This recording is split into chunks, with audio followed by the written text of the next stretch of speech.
What about you spoke to this a little bit earlier, but how do you understand the binding of Satan? Yeah, the binding of Satan that was the work that kind of turned in my head. In fact, I've got the book. I knew shameless book plug. I hope you don't mind. Yeah, go Wrote a for it. book on it though. So this was my doctoral dissertation, Mm. and it was picked up. We did an academic monograph on it, and I called it "The Exorcism of Satan," which I think confused a lot of people. So that's a good title. But essentially, I was just arguing that this was the culmination of Christ's exorcistic ministry. He cast out demons, and finally, he cast out the great demon himself, Satan. But I think one of the clearest things in the Gospels, it's in the Gospels, it's also sussed out in the epistles, and it's mentioned in the book of Revelation as well. But I think one of the clearest things that Christ says about Satan is that he is defeated and bound and cast down. I think the Christian's question is how. I don't think Christians can say that Satan is not cast down as Christ said he was in John 12:31. I don't think they can say that Christ didn't see him fall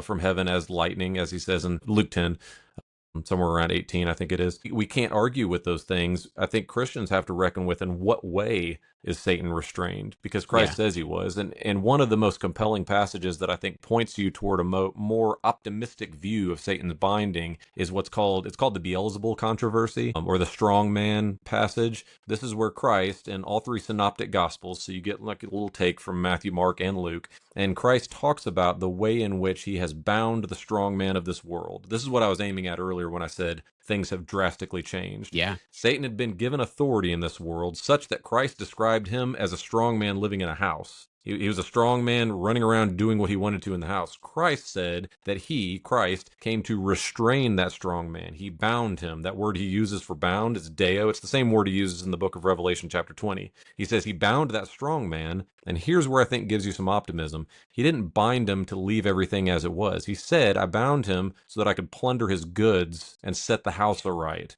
And that's where I think it should really lead you toward understanding Satan is not gone. He's not inactive, but he is absolutely restrained drastically from things he used to be able to do, and the territory that used to be his to plunder is no longer his. And in fact, Christ says he's setting it aright and making it new. Those two things should really lead Christians to grapple with the fact that this is how Christ is expressing what he did through his cross and resurrections. That would be kind of, yeah, general overview of Satan's binding. Yeah. That's really good. And I think it actually has a lot to say to kind of bolster our confidence and gospel assurance, right? As believers, you can wake up and there's a wrong way to think of, being victorious in Christ. And there's a right way to think about just what has been accomplished by Christ for us, even in this present moment, as there's an overlap of the ages, right? So I think that's really helpful. I think, and if I can just Yeah, go for it. pastorally second little Yeah. add on, because what you just said, Christians so frequently will confess something that is untrue, and they'll say that this world belongs to Satan. And I would just encourage you, like, there is sin in the world, there is evil, there are things to rightly cry out to God and ask for God to do what is just, and yet at the same time, Satan came before Christ. Matthew chapter 4, and he tempted him in the wilderness, and he said, let me give you all the nations of the world. And Christ did not object to the fact that Satan had sway over those nations.